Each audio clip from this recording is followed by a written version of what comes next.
All right, no Justin Verlander. He's gone. He's a Met. 3-year deal. $86.6 million for 2 years, 43.3 AAV. He ties Max Scherzer as the highest-paid starting pitchers in baseball. The Mets got a type, by the way.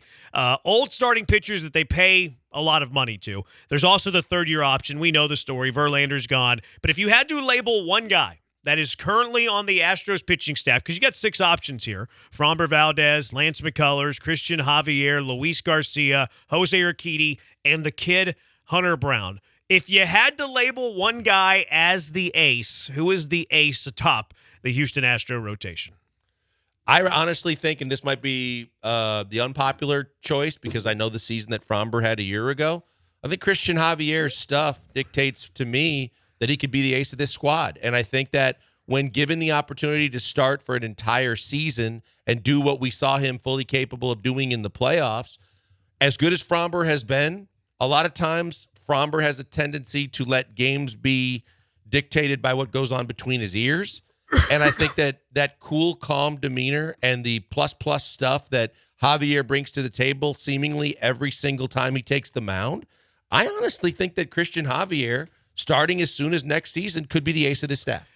I love the answer because I think Cristian Javier perhaps has the best stuff on this team. Cristian Javier had better ERA, had a better opponent batting average, had a better strikeout per 9, had a better whip, I believe, than Framber Valdez. I think Cristian Javier is the best pitcher on this staff. And I think that there's multiple names that you can consider here. Framber obviously is the workhorse, the quality starts. You kind of expect, you're going to get what you expect from him. Lance McCullers, Lance McCullers was your ace 2 playoffs ago. Like, he's not that far removed from Lance McCullers being at the top of this staff. Javier, I think, has the best stuff. Hunter Brown's like the super kid, wonderful prospect. His stuff plays as well.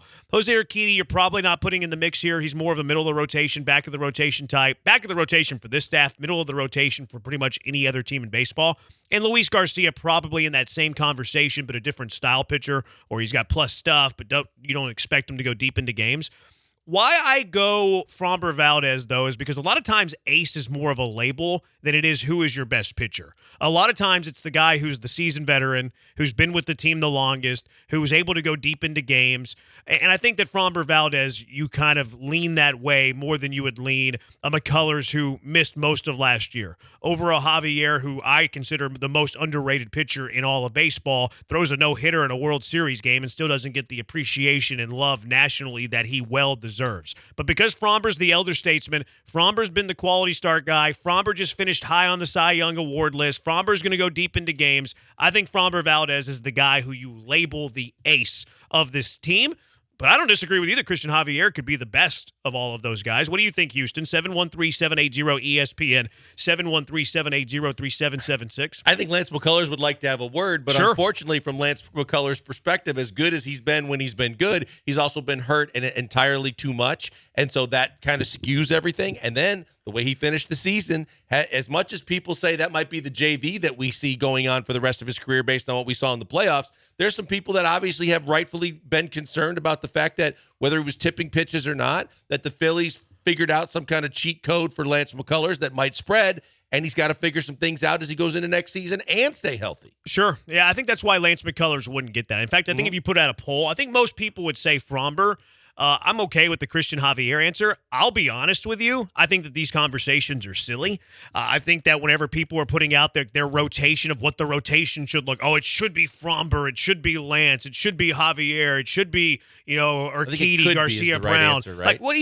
I've seen people starting to plan out the 6-man rotation or the 5-man rotation and starting to put the order. I think that stuff is silly. You know why?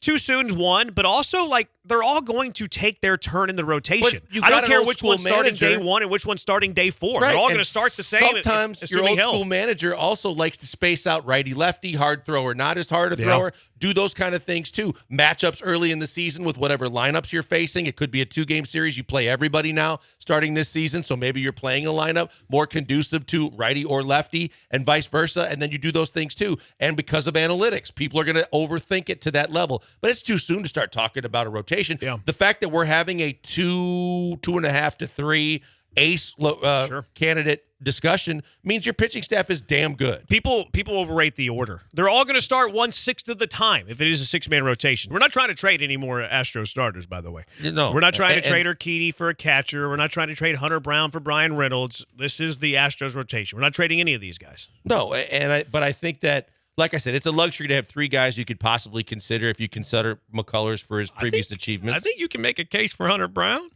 Well, and again, until we see him on this level consistently, that's the only reason holding him back from being in the conversation. Mm-hmm. But the fact that you can go 6 deep, the fact that, like I said, from a JV going to the Mets perspective, could they, if they wanted to, go to a 6-man rotation to give his arm a little extra leeway and a Scherzer who's older too? Probably not. I think that you're in a situation that's so ideal in so many ways from a pitching staff perspective that you have so many to choose from. But let's not overlook the fact, as much as I said Javier, because I think his stuff is going to translate that way going forward, Framber had the best season last year. Framber had that streak that there's a reason why it took that long for people to be able to put up the numbers that he did and break the record and set the records and do the things he did.